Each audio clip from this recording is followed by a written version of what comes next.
Hello everyone, this is Darkbblue. So this is another video on camping.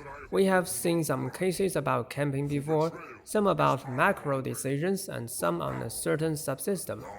And this time let's go for a rather micro decision in a short period of time. In which direction should I expand? So just at the beginning of any campaign, we are surrounded by different factions, many of them hostile. We should pick one to attack first, and this is the most interesting part of a campaign.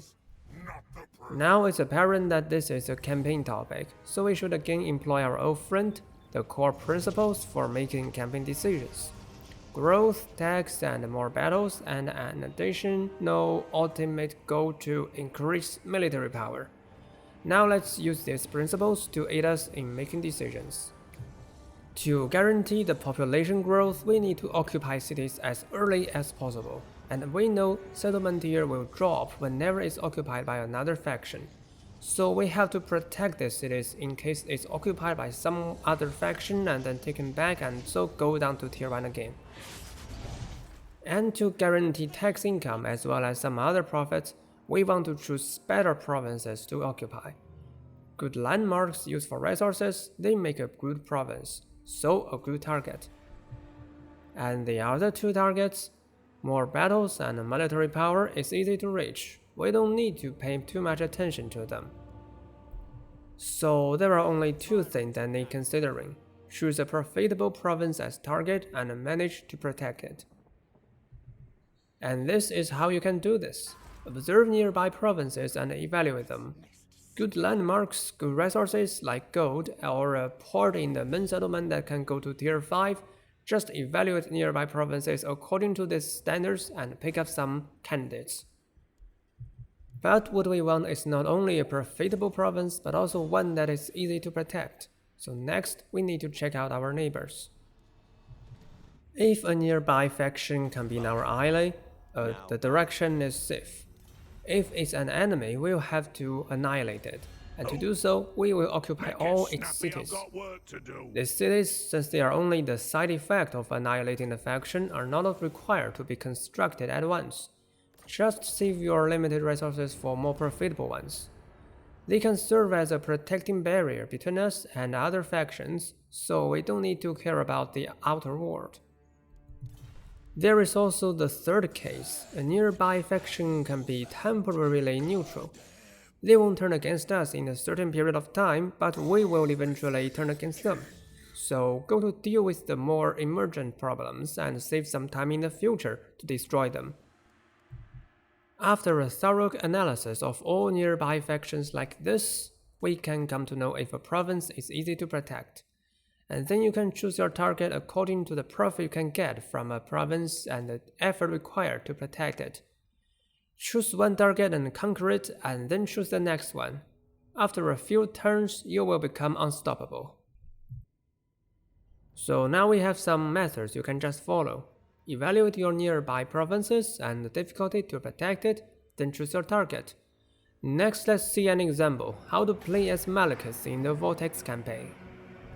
At the very start, we can find our capital is a legendary settlement with great income bonus to this and adjacent provinces, and there is a tier 5 port, so this is our first target.